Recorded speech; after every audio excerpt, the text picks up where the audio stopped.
A Kentucky prison watches as an inmate starves himself to death. And this is an interesting story, and it's just bizarre to me. So this happened, this all started last January when James Embry, he decided he had erratic behavior for weeks, and then he decided he was going to go on a hunger strike. So a nurse checked in on him on January 4th, found him weak and shaking, and advised him to resume eating.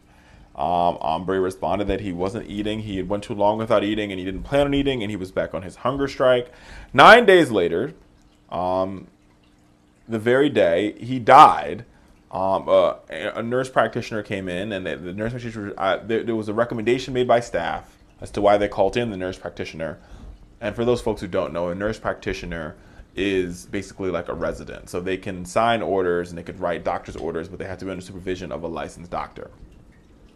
So staff came in and said, hey, listen, you need to refer this guy to the infirmary because he's going to die. And the practitioner was like, no, we're not going to do that. We're not going to refer him, and refused the request.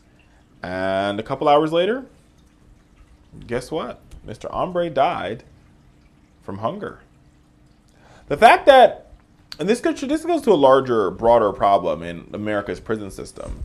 Like America's prisons are just in a really, really, really bad state. First, they cost us billions of dollars. Problem numero uno.